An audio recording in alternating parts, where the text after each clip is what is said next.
What is up, guys? Zan from Forward Progress Madden. Welcome back to Zan's Corner on MUThead.com. This week we are going to talk about making those 91 zone coverage corners better.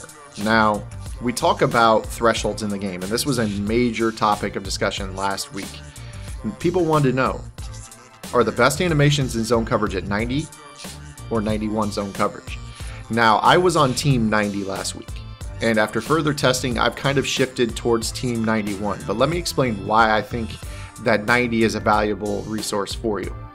What I've found is that at 89 and below, players will react to the ball based off of when it comes out of the quarterback's hand, how far it is towards the target before they actually turn and react. So 89 would react the fastest out of anything 89 and below. That's just the way I found that they react.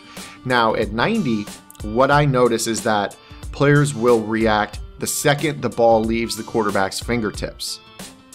At 91 and above, you're going to see that players react the second the quarterback cocks his arm back to throw.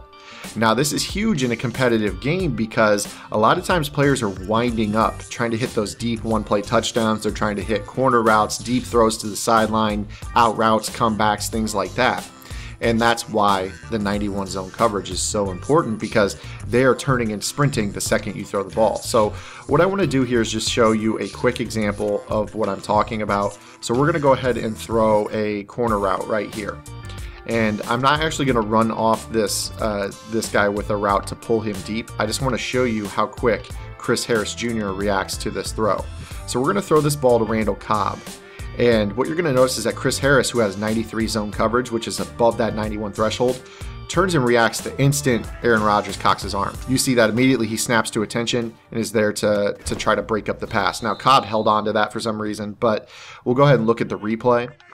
And what you'll see is that Chris Harris is basically waiting on Rodgers. He's staring at the quarterback like teams are taught to in zone. And the second Rodgers goes into his throwing animation, you see right there, he starts his animation. Look at how Chris Harris stops his back pedal and immediately snaps into this throw.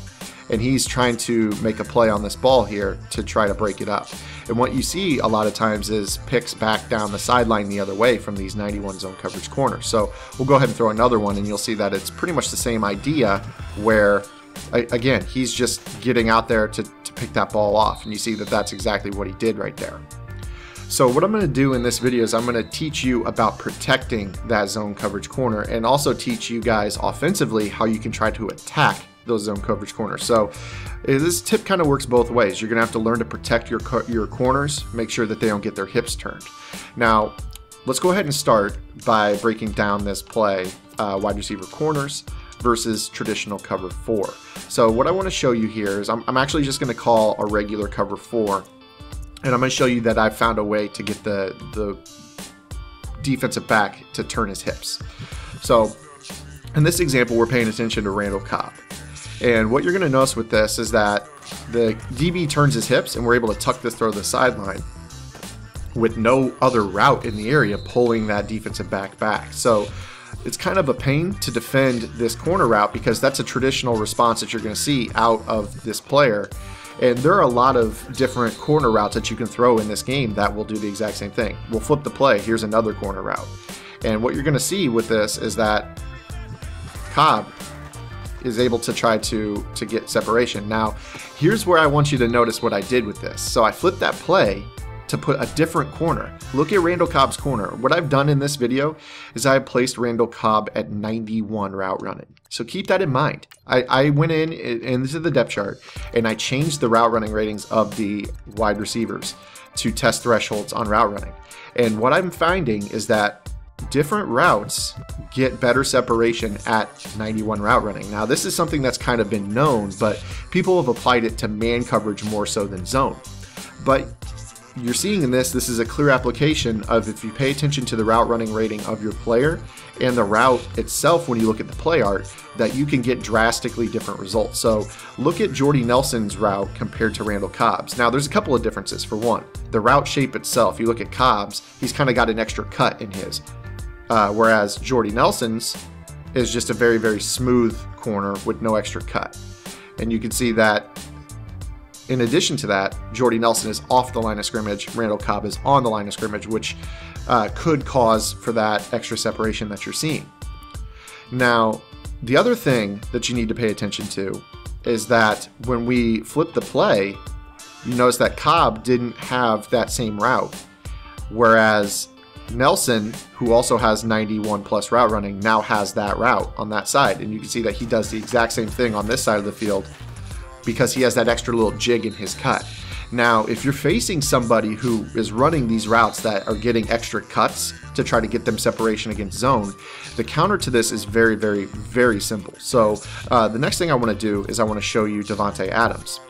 Now, Davante Adams, we're not even going to snap the ball. I just want to show you that there's a difference here. Davante Adams in this example does not meet that 91 route running threshold. Now, take a look at the route that used to have a jig in it. It's now a straight cut corner.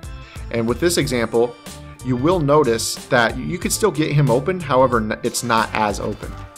And we tried to tuck this throw on the sideline, and again, Chris Harris is there to play it. So that is where you're going to notice that there is a huge difference in how the route actually reacts. It's the same play call, but we have a different route running rating that changes the shaping of the route and gets more separation.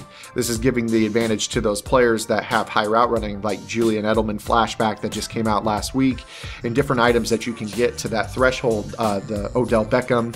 Those receivers are going to play really well against these juiced up 91 plus zone corners that seem to be jumping everything, because basically every cut they make is going to be the best animation that you could possibly get, and it's going to get that separation that you need to tuck those throws in. So while Davante Adams on this play isn't open at any juncture, we could try to force this all day and it's a pick almost every time.